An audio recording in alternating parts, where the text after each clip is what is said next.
Amém? Ritual de todos os domingos, né? E tal. Então não vou nem falar nada que os irmãos já me conhecem. Já estão aprendendo a me suportar há algum tempo. Tá tudo em paz. Irmãos, todos bem? Na graça? Apoiados na graça, na misericórdia de Cristo Jesus? Amém?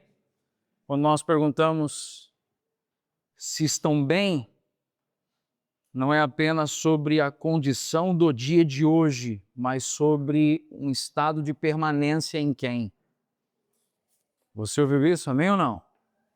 Então, quando a gente pergunta assim, vocês estão bem? Claro que a gente quer que o irmão tenha liberdade de derramar o coração e falar as coisas que estão enfrentando. Contudo, a nossa compreensão deve ser não apenas sobre o dia de hoje, não sobre o meu momento agora, mas sim em quem eu me apoio. E eu me apoio na graça que há em Cristo Jesus. Amém, irmãos? Todos bem, irmãos? Amém? Porque estamos nos apoiando na graça que há em Cristo Jesus. Amém? Irmãos, nós temos hoje um lindo desafio no compartilhar das Sagradas Escrituras. Ao longo das últimas semanas, nós temos compartilhado algumas mensagens falando sobre alguns assuntos, alguns temas, sempre na perspectiva de criação, queda, redenção e consumação. Então, talvez duas das últimas mensagens que eu tive a oportunidade de compartilhar, e o Rafa também, talvez tenham sido algumas mensagens muito importantes para a nossa prática cotidiana, que é falar sobre família, por exemplo. Quando abordamos aqui sobre família na perspectiva da criação, abordamos família na perspectiva da queda, o que aconteceu com a família no momento da queda da humanidade, como foi a obra da redenção sobre a família e qual é a nossa expectativa no dia da consumação de todas as coisas, que é fazermos parte daquela família completa de Deus, plena e perfeita, onde não haverá mais tensões, porque tudo terá sido finalizado. Também abordamos sobre um assunto tão sensível, que foi o assunto sexualidade. No mesmo prisma de criação, queda, redenção e consumação, alguém que não esteve presente, ouviu as mensagens nas plataformas ou não? Então, quem não esteve presente, irmãos, nós consideramos muito importante que você ouça essas mensagens. Por quê? Porque muitas vezes, até mesmo no momento de atendimento pastoral, de aconselhamento, a gente vai tratar, às vezes, algo que a gente percebe que a base das Escrituras não foi construída no coração do irmão. E por que não foi construída? Porque ele não ouviu aquela mensagem que foi tão importante para a vida cristã comum e cotidiana. Os irmãos compreendem essa minha instrução da parte do Senhor ou não? Amém?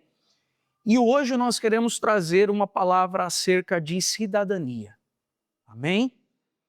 E queremos olhar esse assunto na perspectiva de criação, queda, redenção e consumação. Abra sua Bíblia em Mateus capítulo 22. E vamos ler dos versos 15 ao 22. Mateus capítulo de número 22, versos 15 ao 22. Os irmãos que encontrarem, já vamos nos colocando de pé. Quantos encontraram aí, irmãos? Mateus 15. Mateus 22, perdão. Mateus 22, versos 15 ao 22. Tudo bem? O texto sagrado começa dizendo o seguinte para nós. Então, os fariseus se retiraram e consultaram entre si como surpreenderiam Jesus em alguma palavra. E enviaram-lhe discípulos, juntamente com os herodianos, para lhe dizer: Mestre, sabemos que o Senhor é verdadeiro e que ensina o caminho de Deus de acordo com a verdade, sem se importar com a opinião dos outros, porque não olha para a aparência das pessoas. Assim sendo, diga-nos o que o Senhor acha. Perdão. Assim sendo, diga-nos o que o Senhor acha. É lícito pagar imposto a César ou não? Mas Jesus, percebendo a maldade deles, respondeu: hipócritas, por que vocês estão me pondo à prova? Mostre-me a moeda do imposto. Trouxeram-lhe um denário e Jesus lhes perguntou: de quem é esta figura e esta inscrição? Eles responderam: de César. Então Jesus lhe disse: deem, pois, a César o que é de César e a Deus o que é de Deus. Ouvindo isso, se admiraram e, deixando-o, foram embora. Vamos mais uma vez falar com o Senhor. Pai bondoso e querido, nós queremos mais uma vez colocar diante do Senhor a nossa mente, as nossas emoções, as intenções do nosso coração, dizer para Ti, Senhor, que sim, a nossa mente humana muitas vezes é enrijecida e obstinada. Por isso nós queremos, Senhor, submeter a Ti a verdade da Tua palavra, o nosso coração e os nossos pensamentos, para que dogmas, sofismas, que são verdades parciais tratadas como absolutas, nós queremos, nesse momento, dizer abaixo todo engano, a fim de que a palavra da verdade encontre lugar na nossa mente e em nosso coração. Dá-nos um espírito brando, Senhor, para que possamos ouvir todo o conselho do Senhor e não apenas recortes das Escrituras, a fim de que sejamos guiados por todo o caminho, a toda a verdade, e que dessa forma possamos ser amadurecidos também em todas as áreas da nossa vida, Senhor. Em nome de Jesus. Amém, amém. Amém, irmãos? Pode se sentar. Irmãos, compartilhando com a minha esposa na noite de ontem, a gente conversando ali um pouquinho sobre a temática que temos proposto. É curioso porque quando a gente propôs os temas e a sequência metodológica que nós utilizaríamos, eu não tinha planejado que falar sobre cidadania, governo e política coincidiria exatamente com o dia 7 de setembro.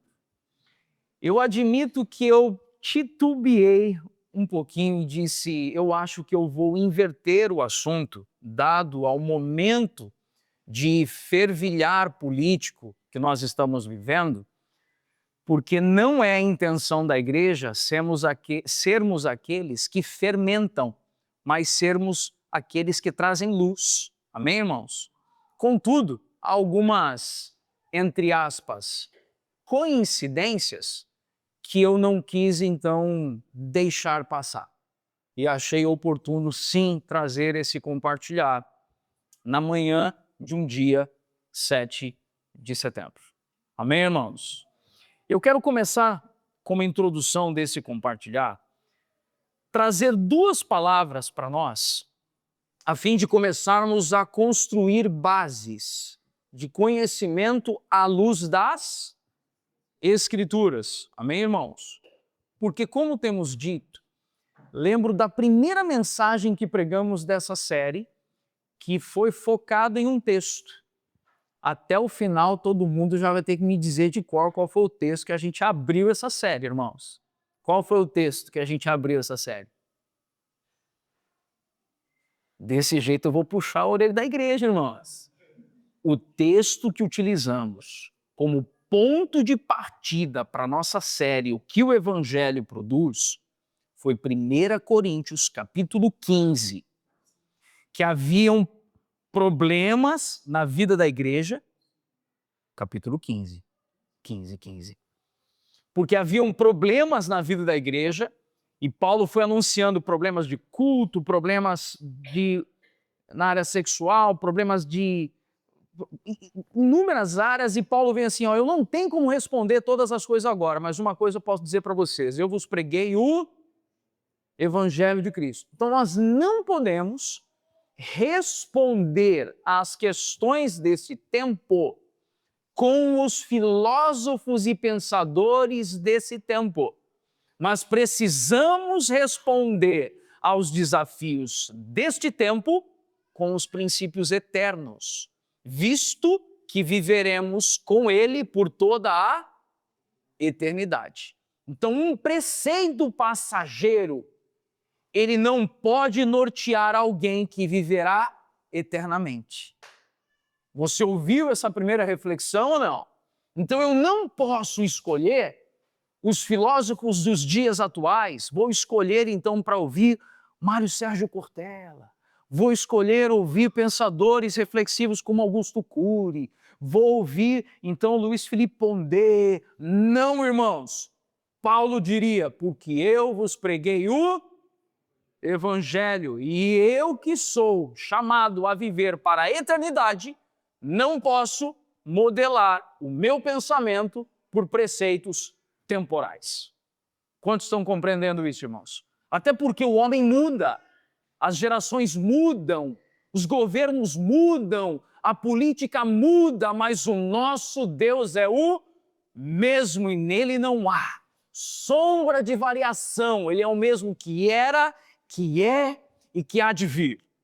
Então, por isso, olhar para as Escrituras para responder às questões do tempo presente. Amém, irmãos? E há duas palavras que são governo e política, que nós queremos começar conceituando isso. Quando nós falamos sobre governo, segundo a perspectiva contemporânea, é uma instituição estabelecida por Deus para restringir o mal, preste atenção nisso, para restringir o mal, promover a justiça e garantir a ordem na sociedade. Então, qual é o papel de um governo quando compreendemos desde os primórdios da humanidade? Um governo é estabelecido a fim de que ele possa, primeiramente, restringir o mal, promover a justiça e garantir a ordem estabelecida.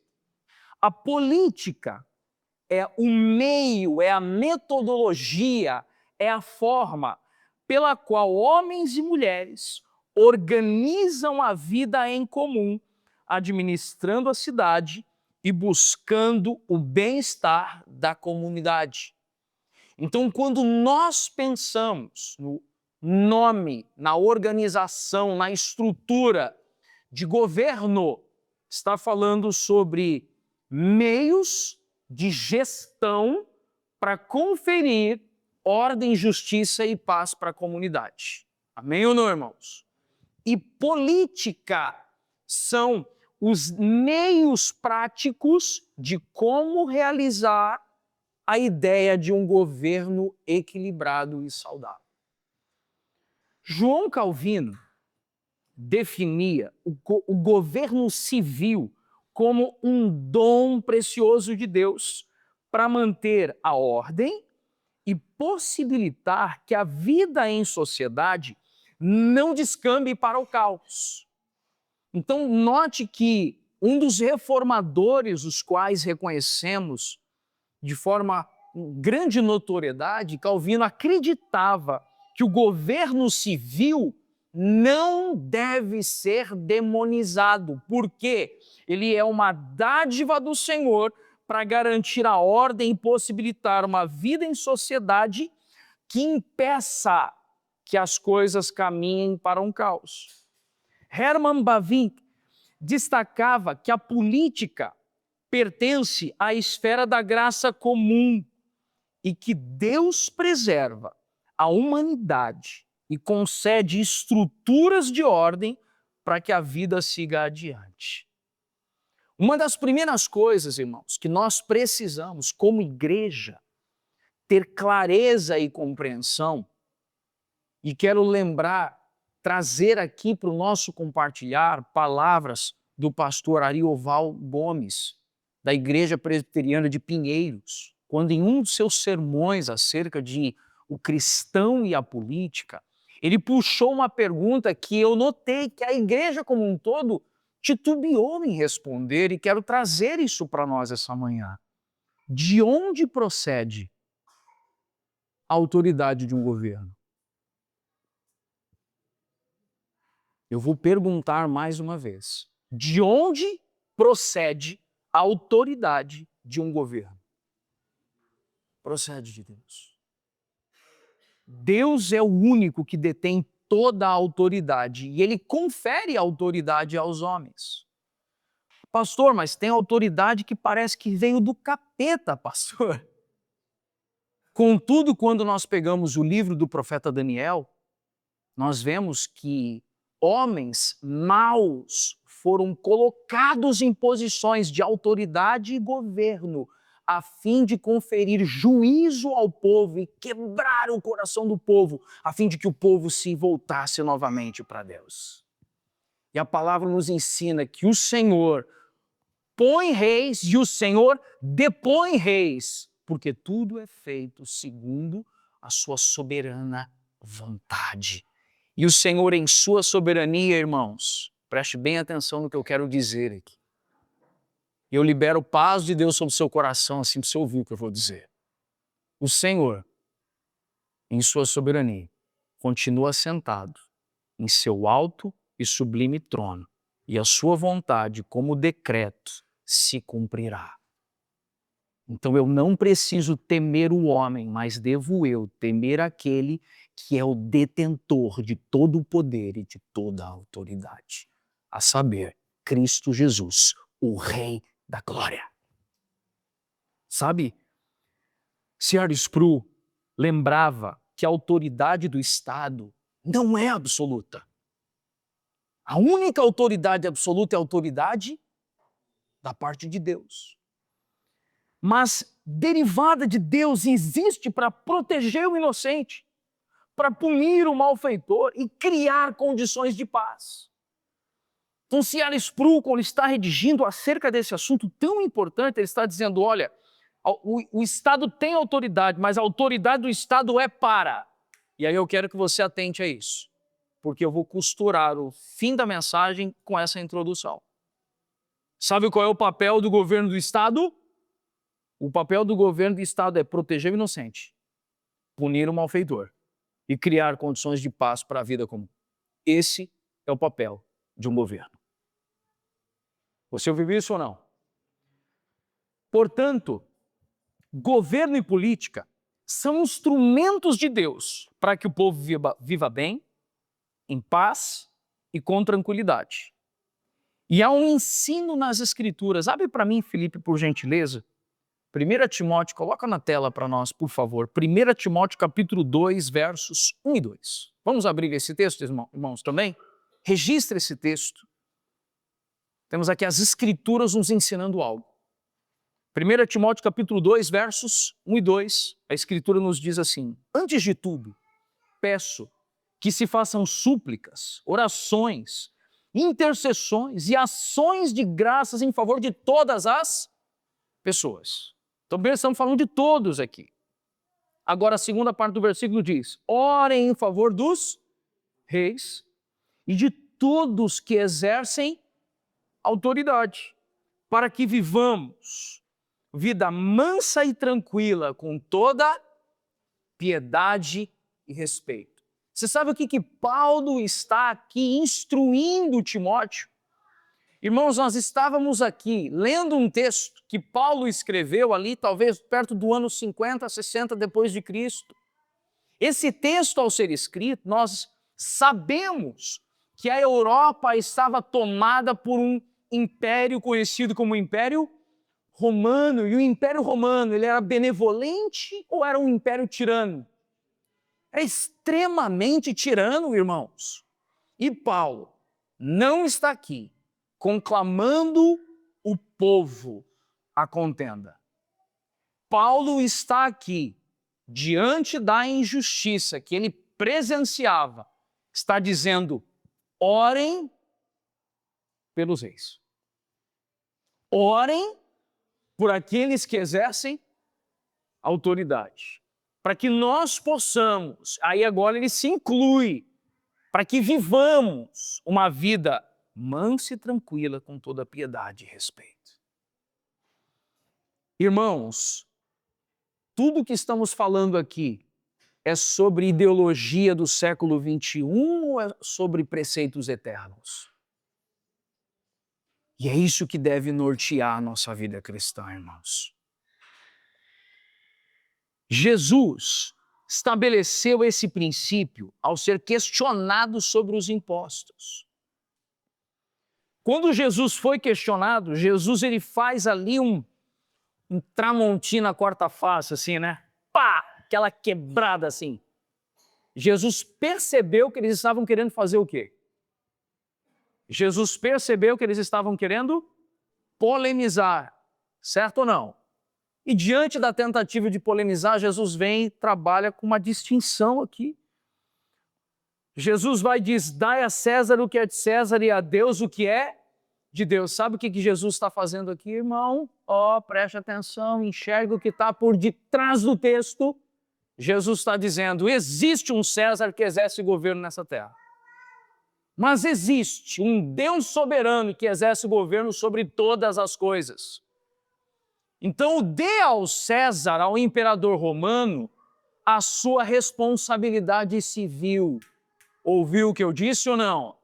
E entregue ao Senhor a sua responsabilidade eterna. É isso que Jesus estava fazendo. Jesus aqui está dizendo claramente que César, como representante do governo e do poder público, não deveria interferir no âmbito da igreja. E também, tampouco a igreja deveria tomar para si responsabilidades que pertencem ao governo. Pastor, mas você está dizendo que igreja e política não se conversam e não se discutem? Ué, mas eu não acabei a mensagem, irmão. Então segura a onda. Tudo bem o que eu disse aqui ou não? Mas estou dizendo que há responsabilidades que o Estado quer interferir na igreja e nós diremos o quê? Não. O Estado, César, cuida do que é de César. Igreja, a gente vai cuidar do que é essa igreja, irmão. Tudo bem o que eu disse ou não? Contudo, também não usurparemos um poder político que não foi conferido à igreja. Fui claro na minha exposição? João Calvino, em suas Institutas, falava sobre dois governos, o civil e o espiritual, ambos instituídos por Deus, mas com funções distintas. A teologia kuyperiana chamou isso de soberania das esferas, ou seja, a autoridade da igreja não deve ser afetada pela interferência do Estado. E o pastor reverendo Augustus Nicodemos, recentemente compartilhando de modo sóbrio, equilibrado, declarando algo que se aplica nos dias de hoje: o Estado não deve interferir na igreja. E a igreja não deve se tornar um partido político. Igreja participará, exercendo sua cidadania como os membros de sua localidade na política. Contudo, a igreja não se arredará, não se envolverá, não se enredará em um partido político. Essa distinção é fundamental para que a igreja mantenha a sua voz profética sem se perder em alianças político-partidárias. Quantos estão ouvindo até aqui, irmãos? Amém? O movimento da reforma, que nós somos oriundos da reforma protestante. Amém ou não, irmãos? Somos provenientes de uma ruptura. E fico imaginando, eu não vou nem tocar nesse assunto porque está gravado, deixa para lá, vamos embora. O movimento da reforma, ele não foi somente um movimento de redescoberta do Evangelho, irmãos. E eu preciso tratar isso como algo para que pastores, que eu me enquadro nesse grupo de pastores que tentam trazer lucidez aos irmãos, arrancando-os do radicalismo. E eu quero trazer aqui uma reflexão de que o movimento da reforma, ele não teve como único viés a redescoberta do Evangelho. Sim, o Evangelho é o epicentro de todas as nossas mudanças. Mas a reforma tinha também uma outra perspectiva, que era romper a igreja do poder político, separar a igreja do Estado. Quantos ouviram o que eu disse aqui, irmãos? Você ouviu o que eu disse? Então o movimento da reforma sim era fazer o que, irmãos? Redescobrir a verdade e pureza do Evangelho, mas para que isso fosse possível, era imprescindível arrancar a igreja das garras do Estado. Um teólogo e pastor, falando sobre esse movimento, disse algo. A estrada para a democracia moderna, porque nós hoje, irmãos, e preste muita atenção no que eu estou falando aqui, nós hoje, pela graça de Deus, vivemos em um país que no papel é democrático. Ouviu o que eu disse ou não? E os irmãos entenderam bem o que eu disse. Amém ou não? O que nós precisamos compreender é que a conquista de uma democracia é herança da reforma protestante.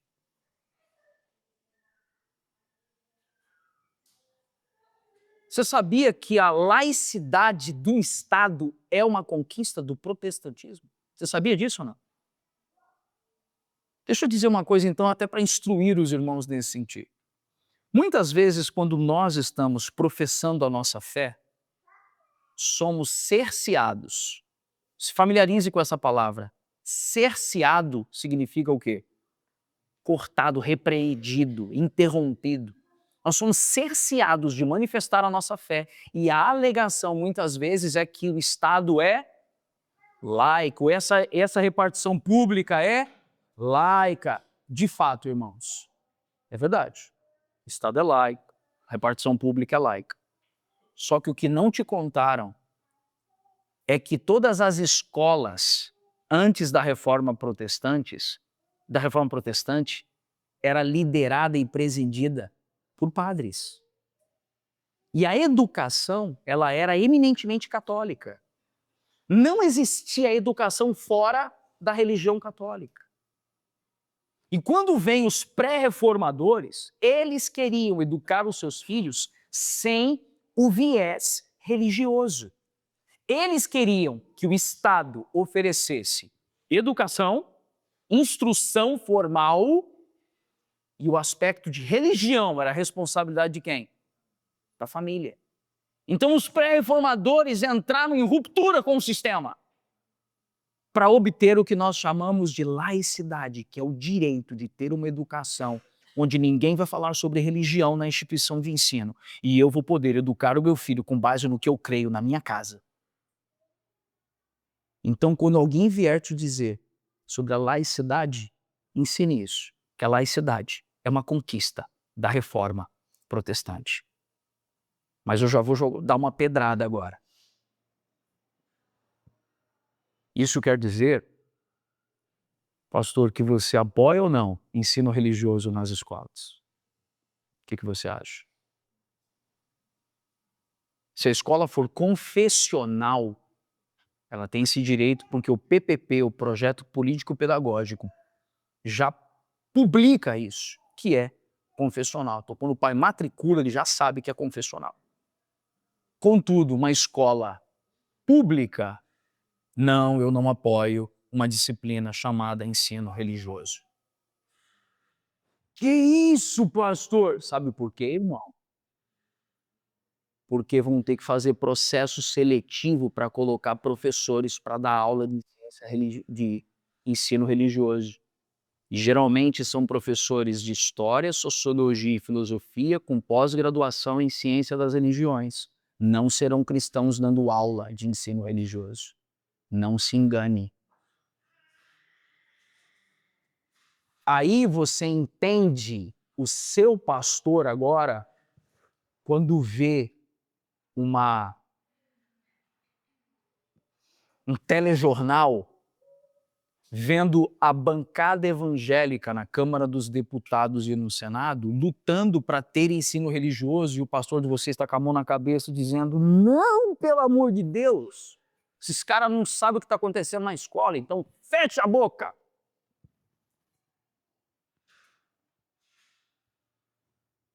Com muito carinho, eu preciso dizer algo para os irmãos. Eu sempre vou fazer um convite para a igreja à sobriedade, com reflexão.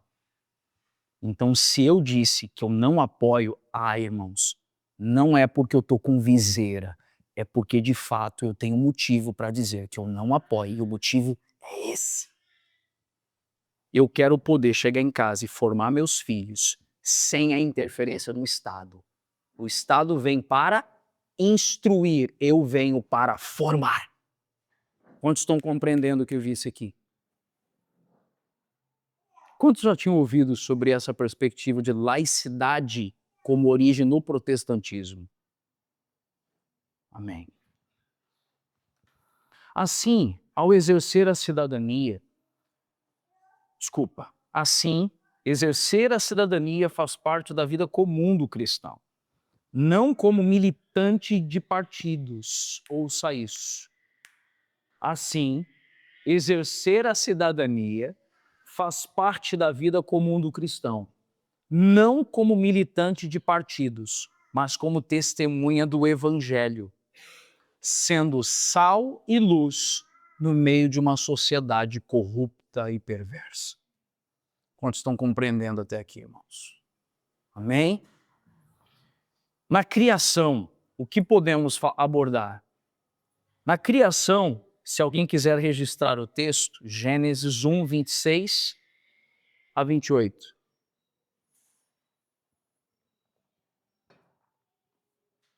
Deus cria o ser humano e confere a ele a responsabilidade de governar, cultivar e organizar a vida social. O mandato cultural incluía promover justiça, ordem e o bem comum. Ouça agora o que João Calvino dizia. Calvino dizia que o governo civil é necessário mesmo antes da queda, mas tornou-se ainda mais essencial após o pecado como freio à corrupção. Bavinck afirmava que a política é parte da ordem criada e da graça comum. Irmãos, preste muita atenção em algo que nós temos trazido aqui. Quando Deus forma Adão, Deus formou Adão, o colocou no jardim e lhe deu. Primeiro Deus o cria, Deus lhe deu uma bênção e uma missão. Os irmãos lembram desse tripé? Primeiro Adão é criado, segundo ele recebe uma bênção. Qual é a bênção? Fertilidade, sede fecundos e aí vem agora a missão, multiplicáveis. Só que agora essa família tem um trabalho. Sabe qual é o trabalho dessa família? Governe, domine sobre a terra. Governo, que é preservar a paz, a justiça e a provisão, precede a queda. Quantos estão comigo até aqui, irmãos? É antes da queda. Na criação, ao exercer o governo sobre a terra, Adão cumpriria, antes da queda, o propósito eterno de Deus. Formaria uma família, trabalharia para cultivar e guardar a terra, exerceria uma correta gestão e justa dos recursos naturais disponíveis, distribuiria bens e riquezas de modo que todos fossem supridos e cuidados. E dessa forma, por toda a humanidade, Deus seria glorificado. Antes da queda, a humanidade cuidaria uns dos outros sem arrogância ou egoísmo. Os irmãos ouviram isso? Antes da queda, por meio de governo, Adão e as famílias que ocupariam a terra antes da queda, eles exerceriam uma administração sem arrogância ou egoísmo, cuidando uns dos outros, para que o povo tenha paz e viva bem. Aplicando essa perspectiva do governo, política e cidadania na criação, o cristão, ele exerce cidadania não como idolatria da política, mas como expressão de mordomia. Como expressão de quê, igreja? De mordomia. E o que é a expressão de mordomia? É você olhar o que tem à disposição e então você se envolve de modo que todos sejam abençoados nessa perspectiva dos bens e da riqueza. Ah, pastor, então você tem uma veiazinha para tal. Como é que é, irmão? Nós estamos falando aqui de antes da queda. Nós não estamos falando aqui do homem caído formando os seus partidarismos. Nós estamos falando aqui do que aconteceria na humanidade antes da queda, se a queda não tivesse acontecido. Quantos estão compreendendo isso aqui, irmãos? Amém? Na queda, nós temos a chegada de algo. Preste atenção nisso. Na queda, nós temos a idolatria do poder e a corrupção da cidadania. O pecado corrompeu o poder. A política virou palco de opressão, injustiça e idolatria. Governantes abusam da autoridade e cidadãos trocam a verdade por mentiras. Gente, o que nós estamos vendo no nosso país e em vários outros países do mundo é resultado do quê, irmão? É resultado da queda. E eu não posso esperar de um homem caído algo que só pode suscitar e ser revelado de alguém que experimentou o novo nascimento. Quantos estão ouvindo isso, irmão? Amém? Deixa-me citar algo aqui. Um pastor inglês viveu e escreveu tantos livros nas Ilhas Britânicas. Um homem que lutou contra a depressão. Um homem que lutou contra tensões interiores tão profundas. Um homem que é chamado de o príncipe dos pregadores. Charles Haddon Spurgeon escreveu um livro sobre política. Vocês sabiam disso, irmãos? Escreveu um livro. Eu tive o privilégio de ler esse livro nas últimas 2 semanas. E quero trazer alguns pontos importantes daquilo que Charles Spurgeon identificou ao longo dos anos servindo ao Senhor e também ouvindo o poder político. Charles Spurgeon, falando sobre a queda, ele disse: câmaras de Estado, gabinetes, salas do trono e palácios reais são tão pouco frequentados por Cristo quanto as selvas e os pântanos da Índia pelo viajante cauteloso. Sabe o que Spurgeon está dizendo nessa primeira frase?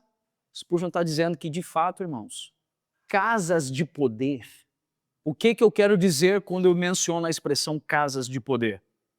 Trazendo para os dias atuais, eu estou falando de quê, irmãos? Pode falar. Estou falando sobre a sede da prefeitura, estou falando sobre a Câmara dos Vereadores, estou falando sobre a Assembleia Legislativa, estou falando sobre a Câmara dos Deputados Federais, estou falando sobre o Senado, estou falando sobre a Presidência da República. Isso pensando em Brasil. Se estivéssemos pensando em uma monarquia, estaríamos falando como? O judiciário também, poder judiciário. Se nós estivéssemos falando de uma monarquia, isso incluiria o palácio, tudo bem? Real. E Spurgeon vivia onde, que eu disse, por favor? Na Inglaterra, onde até hoje existe uma monarquia parlamentarista. E Spurgeon está dizendo, de fato, quando você entra numa casa que fala sobre política, que fala sobre justiça, de fato é difícil encontrar Cristo naquele lugar. Spurgeon está apontando claramente que a queda produziu uma sede por poder que tira o detentor de toda a autoridade da sua posição de autoridade. E homens se sentam em lugares de poder e autoridade, querendo ser os seus próprios deuses. Isso é o efeito da queda. Spurgeon continua dizendo algo, ele diz que Cristo, Jesus, ele frequenta barracos com muito mais frequência do que residências reais, pois não há lugar para Jesus Cristo em salões reais. Partidos, políticos, interesseiros e os que buscam prazeres excluem o representante do céu de um lugar entre os representantes da terra. Agora perceba algo importante aqui. Em Atos dos Apóstolos, capítulo 4, nós vemos algo acontecendo. Se você puder, ou abra a sua Bíblia para pelo menos dar uma olhadinha, ou pelo menos registre. Em Atos capítulo 4, nós vemos que o Espírito de Deus produzindo uma oração no coração dos primeiros discípulos. Irmãos, isso é uma dádiva do Senhor.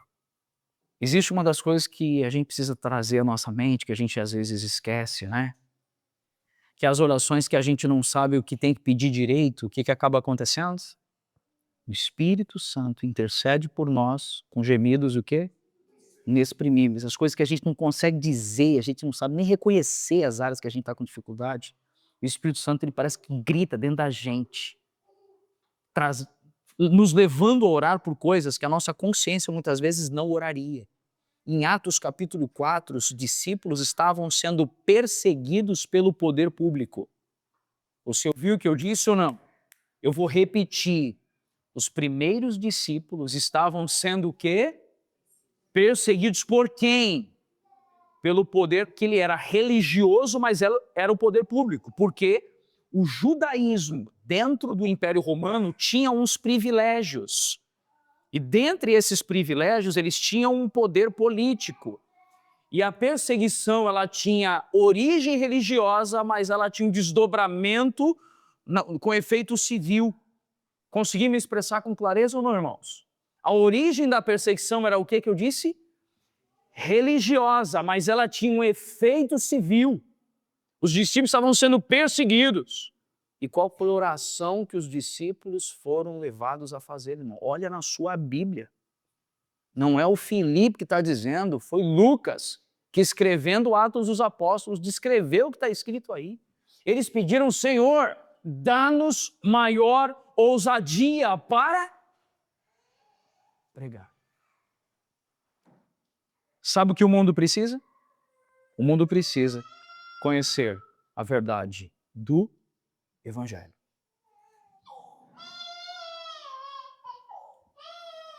Sabe uma das coisas curiosas?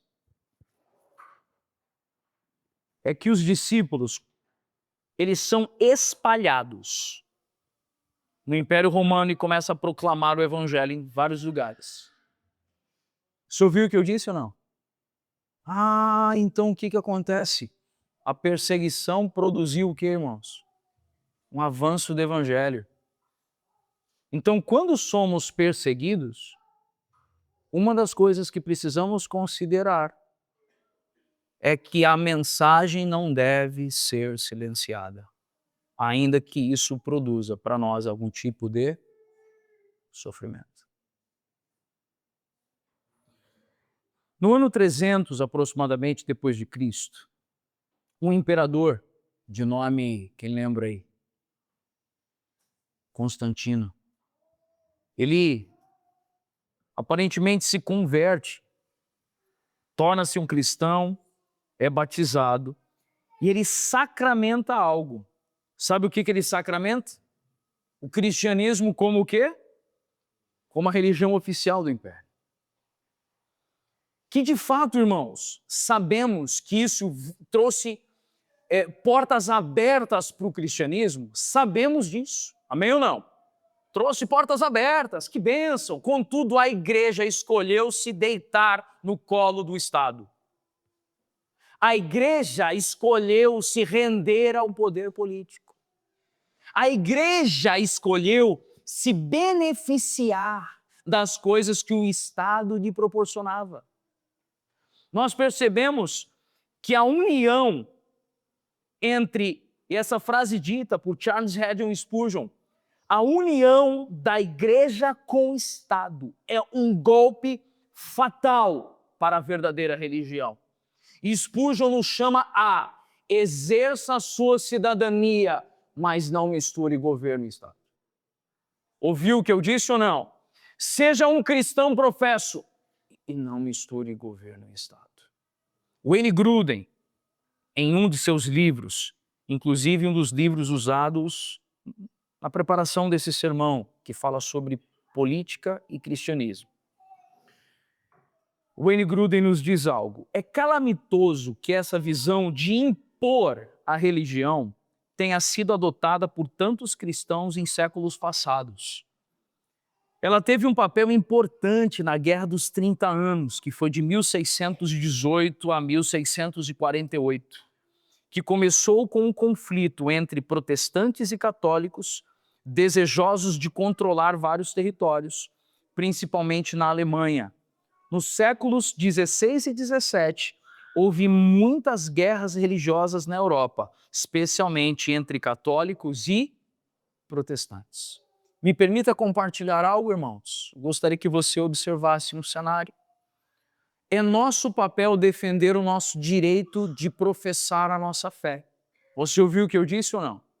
Devemos sim sermos arautos da palavra de Cristo, lembrando que inclusive a laicidade é uma conquista da reforma protestante. Contudo, não somos chamados a, como igreja, querer fundir Estado e religião, porque vimos que historicamente isso tem sido uma tragédia. E eu tomo como base, como referência, o que acontece muitas vezes no universo muçulmano, onde família, religião e governo são unificados e alguém que decida romper com a tradição religiosa é condenado à morte. E esse sim é um dos maiores efeitos da queda e o dano que pode ser causado quando fundimos religião e Estado. Quantos estão compreendendo isso, irmãos? Sabe um dos aspectos importantes que Spurgeon também nos instrui aqui? Ele diz assim, preste atenção nisso. Alguns dos homens mais devotos, espirituais e semelhantes a Cristo que já conhecemos, estavam tão plenamente convencidos dos males do atual estado das coisas e tão zelosos pela separação entre igreja e Estado como é possível estar. Eles eram santos e, no entanto, dissidentes políticos, viviam perto de Deus e desfrutavam de comunhão diária com o céu e, no entanto, como o apóstolo Paulo, valorizavam seus direitos civis e falavam quando os viam invadidos. Preste atenção nesse momento que eu quero fazer um paralelo com a própria citação de Spurgeon. Certa vez Paulo foi preso, só que Paulo, além de hebreu de hebreus da tribo de Benjamim, Paulo era um cidadão romano. Os irmãos lembram disso ou não? Paulo é preso, açoitado, e isso sem que ele tivesse sido levado primeiro para julgamento e fosse condenado. E isso jamais poderia ter sido feito contra um cidadão romano. Quando os soldados levaram ao pretor que Paulo era um cidadão romano, ele se apavora e diz, libere-o, libere-o. E Paulo, compreendendo, sim, um homem piedoso, mas um cidadão romano, ele diz, ah, é? Vocês me prenderam na calada da noite, vocês me privaram de liberdade e me açoitaram na calada da noite. Vocês não vão me expor em público e me liberar em secreto. Eu quero ser liberado como um cidadão romano. E a Bíblia diz que houve pavor entre os governantes. Com isso, Charles Spurgeon não está nos chamando à omissão civil, mas não está colocando o papel civil para cima do papel como um cristão piedoso. Quantos estão compreendendo o que nós estamos construindo aqui no Senhor verdadeiramente, irmãos? Amém? Augusto Nicodemos escreveu recentemente algo dizendo: quando a igreja se associa a um partido, ela perde a liberdade de ser a voz profética contra o pecado.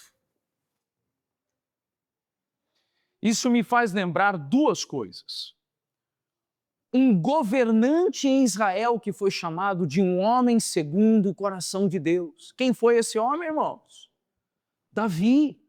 Um homem que, inclusive, nós sabemos que Jesus é chamado de filho ou descendente de Davi, mas Davi pecou, irmãos. E ele era representante de responsabilidade civil, governo e Estado, ou representante da religião?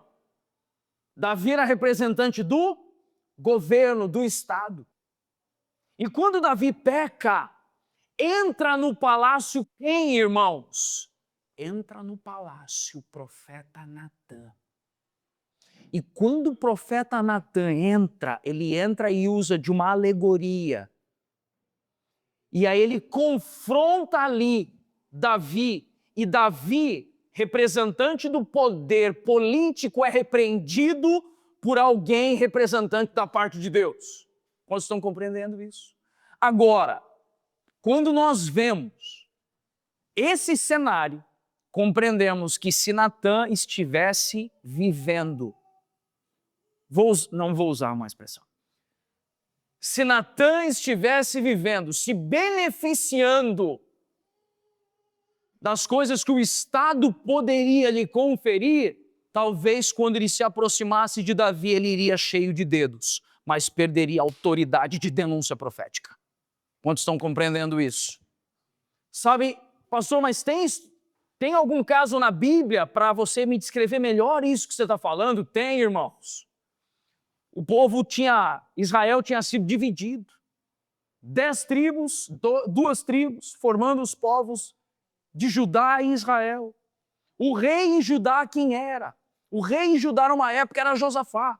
O rei em Israel era Acabe. Havia ali um problema para tentar partir em guerra contra um outro inimigo, que era um inimigo comum. Então vamos lá, vamos partir em guerra. Então beleza, chama agora quem? Chama os profetas. E aí vieram os profetas para Acabe. Sabe o que os profetas disseram para Acabe? Vai, Acabe, o Senhor vai te abençoar, Deus vai te dar graça, e tarará, o Senhor vai honrar o seu esforço.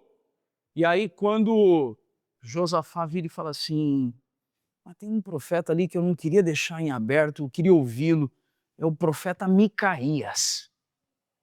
Aí Micaías vem. Irmãos, olha que detalhe pequeno que está escondido nas Escrituras. Micaías o quê? Vem. Então Micaías não estava no palácio. Você está entendendo o que eu estou falando ou não? Micaías não estava desfrutando dos benefícios do palácio. Micaías estava lá cuidando do povo. E esse é o lugar de pastor, é cuidar do povo, não é ficar no palácio. Quando Micaías chega, vai, Acabe, pode ir, manda ver, toca o barco. E aí Acabe fala, Micaías, para, Micaías, fala a verdade. A verdade é, vai para a guerra. Você tem que ir, vai. Só que é o seguinte, você vai morrer nela. Porque você é um desviado, um pervertido e um corrupto. É isso que você é. Aí sabe o que você tem? Você tem um verdadeiro profeta apontando os desvios do Estado sem se beneficiar do palácio. E a igreja, ela é baluarte da verdade. A igreja não deve se vender a um partido político. A igreja não deve fazer nem assim e nem assim. Porque a igreja é a noiva do Cordeiro. Pura, santa, imaculada. Hernandes Dias Lopes diz que quando a igreja se deita no colo do Estado, ela perde a sua voz. John Stott afirma que a queda explica a queda. Você e eu somos caídos. A queda, ela explica a tentação de absolutizar ideologias. A gente não quer a direita ou a esquerda, mas a gente quer a nossa. A gente quer absolutizar do mesmo jeito. Porque essa é a natureza do homem caído. Quer poder absoluto. Mas na redenção, irmãos, na redenção, Tim Keller nos diz que a igreja deve ser a contracultura para o bem da sociedade e não uma expressão de partidos políticos. Quantos estão comigo ouvindo aqui? Amém?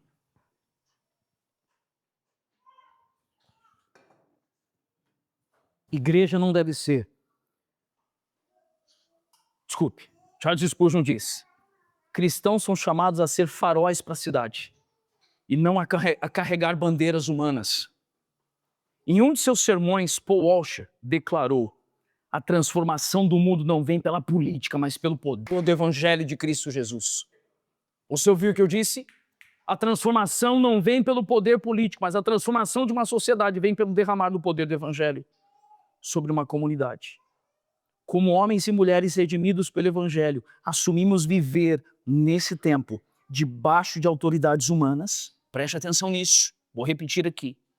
Como homens e mulheres redimidos pelo Evangelho, assumimos viver nesse tempo debaixo de autoridades humanas, sendo elas justas ou injustas, compreendendo o nosso encargo profético como igreja, revelar a Cristo. O nosso papel profético como igreja qual é, irmãos? Revelar a Cristo. Aplicando a perspectiva da redenção, nós entendemos que o cristão ele é um cidadão do céu. Ele vai viver em novos céus e nova terra. Isso quer dizer que eu me aplico em interferir na injustiça aqui. Preste atenção no que eu estou dizendo. Eu me aplico em o que eu disse? Interferir na injustiça. Amém ou não? Eu quero promover a paz. Eu quero promover a justiça. Eu quero promover a verdade. Eu me aplico nisso. Contudo, isso é feito porque eu amo o Evangelho, não porque eu amo o partido político. E isso fará toda a diferença. Você ouviu o que eu disse? O Evangelho molda a nossa cidadania. Obedecemos às leis, oramos pelas autoridades, buscamos o bem comum. Exercemos a nossa cidadania com fidelidade, mas de modo apartidário, não como militante de homens, mas como testemunha de Cristo. Eu vou repetir essa reflexão. Exercemos a cidadania com fidelidade, mas de modo apartidário, não como militante de homens, mas como testemunha de Cristo. Deixe-me fazer uma reflexão importante aqui. Wayne Grudem, os irmãos já ouviram citar esse irmão várias vezes aqui. Amém ou não? Várias vezes. Wayne Grudem escreveu um livro sobre política. E esse livro é recente. Esse livro é de 2023. E quando eu tive a oportunidade de ler, para ajudar a construir e embasar o sermão desse domingo, me chamou a atenção algo curioso. Ele disse assim: uma das coisas que eu vou dizer é, eu sou republicano. Ele está falando por ele ser americano, tudo bem? Nos Estados Unidos existem dois partidos. Quais são os partidos? Os republicanos e os democratas. Ele falou, eu sou um republicano. Contudo, eu sou um ferrenho combatente de um abuso das questões econômicas e parará, e foi batendo. E pá. E eu não deixo de mencionar que me oponho veementemente aos democratas.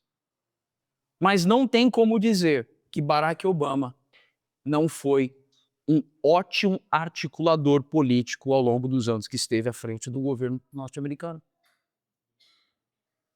E eu, quando eu li, sabe quando você lê a página e você fala assim, não, deixa eu voltar nesse negócio aqui. E eu voltei para ler. Você sabe o que eu enxerguei ali do coração de Wayne Grudem? Ele estava claramente dizendo, são dois homens caídos, gente. Tanto o republicano quanto o democrata. Então tem coisas que um vai fazer que é bom. E coisas que o outro vai fazer que também é bom. E ambos também vão fazer o quê? Cometer erros crassos. Por isso a igreja é chamada a ser o quê, irmãos? Apartidária. Porque quando a igreja se associa a um partido político, automaticamente a igreja está comprando o pacote completo. Quantos compreenderam o que eu quis expressar aqui? Sabe, irmãos, na consumação, anote Apocalipse 21, de 1 a 5. Apocalipse 21, de 1 a 5. Toda a história humana aponta para o governo eterno de Cristo. E nenhum sistema terreno trará paz perfeita, só o reino consumado. Hernandes Dias Lopes, num esforço, num empenho de produzir para os seus leitores uma esperança vindoura, escreveu dizendo que nenhum governo humano poderá trazer a paz que só o Cordeiro dará quando reinar plenamente. E nossa esperança não está em eleições ou partidos ou políticos de estimação, mas no reino eterno. A nossa esperança está no reino vindouro. Até lá, viveremos como cidadãos fiéis, com olhos na pátria celestial, agindo com justiça, paz e piedade sobre a terra. Quero trazer agora Preciso de mais 5 minutos para finalizar esse sermão, queridos. E eu vou fazer uma leitura corrente. Tudo bem? Existe um pastor chamado John Piper. E John Piper, um estudioso, um exímio pregador das Escrituras, escrevendo sobre o momento de fervilhar político que estamos vivendo no mundo. Porque não é só no Brasil que está acontecendo isso, irmãos. Vocês estão acompanhando Venezuela, Estados Unidos, a guerra que está acontecendo na Rússia e Ucrânia. Nós estamos acompanhando tensões em outros países. E John Piper, então, ele fala sobre algo aqui. E eu quero agora que você tome isso como uma instrução de um pastor mais experiente que eu e tantos outros, mas um homem piedoso que tem algo a nos dizer. Em um artigo ao portal Voltemos ao Evangelho, ele disse: estou tratando o agitar da bandeira política aqui como algo ruim, embora saiba que existe uma definição de agitar a bandeira política que não é em si uma coisa ruim. Vou usar a palavra ruim para designar o agitar a bandeira política do que estou falando. Aqui está o que eu quero dizer com a má agitação da bandeira política. Primeiro, agitar a bandeira da lealdade partidária. Isto é, lealdade partidária, como uma lealdade final e última. Segundo, afirmar uma posição moral ou social sem fazer uma diferença clara entre defender a posição e defender o partido. Ouviu a distinção que Piper fez?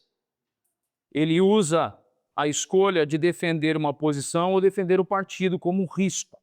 Isso também pode ser ruim para a vida da igreja. Você está defendendo a posição ou está defendendo o partido? Faça isso com distinção. Então eu posso defender algumas coisas que um partido está falando, sem defender o partido. É isso que Piper está nos ensinando. Você está entendendo o que eu disse ou não, irmãos? Porque naquele partido, cheios de homens caídos, muitas vezes, não terá. Na verdade, o seu conjunto de todas as ideias terá muita coisa aqui de carnalidade. Então eu não fecho com o partido, eu fecho com algumas ideias propostas por aquele partido, pensando sempre no bem comum e não no bem pessoal. Você ouviu o que eu falei ou não? Pensando no bem comum, porque se o pai está formando uma família, eu preciso pensar no bem da sociedade, não no bem do Felipe. Isso, inclusive, interfere em como a gente vota. Sabe por quê? Porque eu não vou votar no professor fulano de tal. Por quê? Porque ele vai lutar pelos professores. Eu não vou votar no doutor tal, porque ele vai lutar pelos médicos. Um vereador, um deputado, ele deve lutar pelo bem comum. Quantos compreenderam isso aqui? Amém, irmãos? E uma das maiores formas que nós temos de mostrar a corrupção do nosso coração como igreja é que quando a gente vai votar, muitas vezes a gente vota naquele que vai defender a nossa causa. Você entendeu o que eu disse? Isso revela também o egocentrismo da gente. Terceira orientação de Piper. Expressar uma esperança indevida pelo bem comum nas estratégias da política partidária. Agora, existem aspectos do bem comum que podem, de fato, vir por meio da política partidária. Sim, existem. Mas também há um nível indevido e injustificado de esperança que deve ser evitado. Sabe o que Piper está dizendo aqui? Que a política partidária pode trazer benefícios para a sociedade, sim ou não? Sim, mas a minha esperança não deve estar nela. A minha esperança deve estar onde, gente?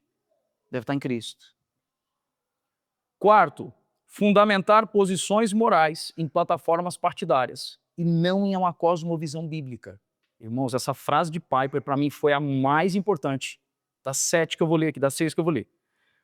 Fundamentar posições morais em plataformas partidárias e não em uma cosmovisão bíblica. Então a gente formata as nossas decisões com base na ideologia de um partido e não formata as nossas decisões e escolhas com base na compreensão do que, irmãos? Das Sagradas Escrituras. Amém ou não? Quinto, convicção equivocada de que a mudança moral chegará a uma população por meio de ação política ou defesa partidária. Isso não vai acontecer. Irmãos, a transformação da moral da sociedade, presta atenção, vou repetir isso com calma. A transformação da moral da sociedade não vai acontecer se o nosso partido, o seu partido, o meu partido chegarem ao poder. A transformação da moralidade, ela só será efetiva e permanente quando o poder do evangelho chegar na sociedade. Pastor, mas é óbvio, irmão, que aí na hora de votar, eu vou olhar o partido, eu vou olhar a proposta de governo, eu vou olhar que eles estão abrindo a porteira e vou dizer assim, aqui eu não voto, eu vou votar aqui. Isso é exercer a cidadania, amém? Mas eu não deposito no partido uma esperança de uma transformação social que só pode ser experimentada pelo poder do evangelho. Consigo me expressar com clareza? Amém, irmãos? Item 6. Colocar em primeiro plano a política partidária em ambientes onde eles não pertencem. Por exemplo, no culto cristão. Defender a plataforma política de um partido que você pertence, por exemplo, deve ocorrer na convenção do partido. E é lá que você pode agitar a bandeira política corretamente, mas não no culto cristão. Os irmãos ouviram isso, não? Se a igreja é baluarte da verdade, corpo de Cristo e noiva do Cordeiro, nos ajuntamentos da igreja, quem tem proeminência e notoriedade, quem é? É Cristo. Os membros dessa igreja serão devidamente instruídos a votar com inteligência e sabedoria. Contudo, nunca traremos um político para orar no púlpito. Sabe por quê? Porque o dia que você traz um político para orar no púlpito, você está colocando ele em destaque perante a membresia e causando um aparente endosso social a esse político que é um homem caído. E aí eu vou votar agora no partido dele. E agora eu vou... Aí sabe o que vai acontecer? Eu estou esperando de um homem Adão que não pode produzir aquilo que só pode ser gerado por meio de Cristo. Então, pastor, eu vou aí na sua igreja, você pode orar por mim? Posso, no gabinete. Ouviu o que eu disse ou não, irmão? Você vai orar? Vou orar sem problema nenhum, irmão. Onde que eu vou orar? No gabinete. A gente quer fazer uma reunião com a igreja e tal, marca lá no seu escritório. Eu convido os irmãos, quem quiser ir vai, mas eu não vou marcar reunião na igreja para político vir falar. Porque o dia que nós começarmos com essa onda de trazer político para dentro da igreja, nós estamos colocando a igreja deitada no colo do Estado. E a igreja vai perder a sua capacidade de denúncia profética. E se um dia eu fizer diferente, por favor, irmãos, me repreendam. Se um dia eu trouxer alguém aqui e me repreendam. Porque a verdade precisa ser mantida pela Escritura e não pelo jeitinho, às vezes, de um líder persuasivo que vai ganhando o coração dos irmãos, vai fazendo do jeito dele com o passar dos anos. Para finalizar esse sermão, irmãos, vivi numa pequena cidade há alguns anos. Vivi numa cidade de menos de 30 mil habitantes. E sabe o que eu vi? Eu vi pastores recebendo telhado da igreja de candidato. Eu vi pastores levando político na porta da igreja, falando, vota nesse daqui. 2 anos de mandato, o cara foi cassado. Aí o pastor agora mudou de candidato. O novo prefeito agora, o pastor levou lá também. Que fofo. Irmão, isso corrompe a pureza do evangelho, irmãos. Isso corrompe a pureza do evangelho. Finalizando aqui para cearmos. Na criação, Deus institui governo e cidadania para promover a ordem e a paz. Na queda, o pecado corrompeu o poder, transformando em instrumento de opressão. Na redenção, em Cristo, o cristão exerce cidadania como sal e luz, apartidário, sendo testemunha do reino. Consumação, a esperança final, é o governo eterno de Cristo. O cristão é o cidadão do céu vivendo na terra. Ele participa, serve, testemunha, mas não se ajoelha diante de nenhum partido. A sua bandeira é o Evangelho. Amém, irmãos? Vamos estar em pé. Vamos orar. Aí tem uma pergunta que está ecoando aí na cabeça dos irmãos, né? Mas o pastor é de direita ou de esquerda? Posso levantar um dom de você. A gente vai orar por ele no gabinete e vai instruí-lo no Senhor. É porque assim, você falou sobre política, mas como a gente entende que é um dom, não é que o cristão não deve se arvorar e tal, a pessoa achar que, não posso nunca me envolver com aquele ambiente. Cortando a gravação. Então, na verdade, eu creio assim, que se ele começa a errar, eu creio que eles têm dons, né? Jesus distribui dons aos homens. Alguns vai quando se levantar, aqueles com dom de vulnerabilidade. E como a igreja vai cuidar dessa pessoa que tem dom do ver? Então vamos lá. Quando nós chegarmos próximo das eleições, a gente vai revisitar esse assunto. E aí nós vamos tratar sobre isso. Uma das coisas importantes é que os irmãos não ouviram eu dizer em nenhum momento que um cristão não deve se candidatar. Vocês me ouviram negar isso ou não? Eu não disse que um cristão não deve se envolver em questões políticas. Eu não disse que cristão não deve fazer parte de por exemplo, de uma associação, por exemplo. Eu não disse isso. Mas eu disse que um pastor não deve. Porque o pastor, ele cuida do rebanho. E ele é aquele que tem que se portar como alguém que vai fazer uma denúncia profética, irmãos. E por isso ele não deve se associar ao Estado. Então, aos meus olhos, e ouço, irmãos, é melhor a gente já botar polêmica na mesa de uma vez. Candidato que bota PR na frente, para mim, para que tá chato. Porque se é pastor, tem rebanho envolvido, irmão. Seu rebanho não é seu, assim, entre aspas, né? O rebanho não é a política. Então, lá na política, você é o fulano de tal, não é o PR. O PR é porque tem um rebanho, né, envolvido. Você compreendeu o que eu quero ensinar aqui para nós hoje? Amém? É isso que eu quero ensinar para a igreja. Porque você chega lá, você é quem? Eu sou o pastor fulano de tal. Você pastoreia qual igreja? Não, eu sou... Não, então você não é pastor. Porque pastor não é título, pastor é ofício, irmão. É encargo.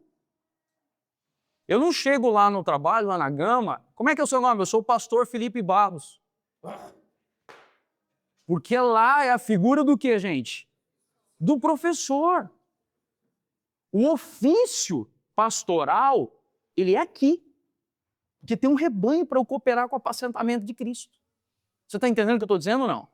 Por isso, nesse sentido, sim, irmãos, eu não endosso candidaturas com o PR na frente. Agora, também não confunda o que eu estou dizendo. Eu estou dizendo para você não votar neles? É isso que eu estou dizendo ou não? Eu só estou dizendo que na luz que nós temos, que esse irmão pode não ter a mesma luz. Tudo bem ou não? Ele pode não ter o mesmo entendimento, mas pode ser uma pessoa correta. Pode ser uma pessoa que vá se portar com justiça, com integridade. E tá tudo bem, irmãos. Contudo, eu não vou perder a oportunidade. Se sentar do meu lado, eu vou bater um papo, como já fiz com um deles, que eu tenho relacionamento. Falei, tira o PR, que tá feio. Tira. Não quis tirar. Por quê? Porque é bom ter o curral eleitoral de irmãos, às vezes, que não perguntam sobre o plano de governo e só votam porque gostam da pessoa. E aí criam na igreja um curral eleitoral. Pastor, mas que palavra pesada e feia é, mas é isso que um pastor candidato faz. Ele está transformando a igreja no seu curral. Tratando os irmãos como se fosse tábua rasa. E não é assim que a gente tem que tratar o rebanho de Cristo. É instruir o rebanho. É orientar o rebanho. Espero que vocês entendam o coração desse verme, desse pastor de vocês aqui. Enfim. Mas creia que chega da gente tratar com viseira em época de eleições. Basta, irmãos. Chega. E se acontecer aqui entre nós de suscitar alguém, pastor, eu estou pensando em candidatar. Glória a Deus, irmãos. A gente vai te ensinar a ser um excelente profissional na área da política. A gente vai te ajudar nisso. Vai te impulsionar para fazer pós-graduação, para fazer cursos, para se envolver com gente séria. A gente quer acompanhar, se você for eleito, a gente acompanhar seu mandato ali te servindo, te orientando, te instruindo e pá, agora. A gente não vai pedir para ninguém votar em você. Porque aí é a igreja querendo assumir uma posição que não lhe compete. Conseguem compreender aqui o coração do pastor de vocês? Amém? Vamos agradecer ao Senhor por esse compartilhar tão desafiador, né? É ou não é, irmãos? Mas a igreja precisa ser esse espaço para conversarmos sobre coisas difíceis. Amém? Vamos orar? Paizinho, nós te damos graças, te bendizemos, te louvamos, te honramos por quem o Senhor é. Senhor, obrigado por tudo que o Senhor vem construindo no nosso interior. Naquilo, Pai, que foi tão somente o homem, Felipe, aqui. Senhor, eu lamento, Pai, se em algum momento eu posso ter trazido algo não tão fielmente aquilo que a Tua palavra nos ensina. Contudo, o meu papel é levar a mensagem aos ouvidos e o Senhor faz com que ela desça para o coração. E que desça para o coração dos irmãos tão somente aquilo que é puro, amável, agradável e de boa fama, Pai. E que a Tua palavra habite ricamente no coração de todos os irmãos. Em nome de Jesus. Amém e amém.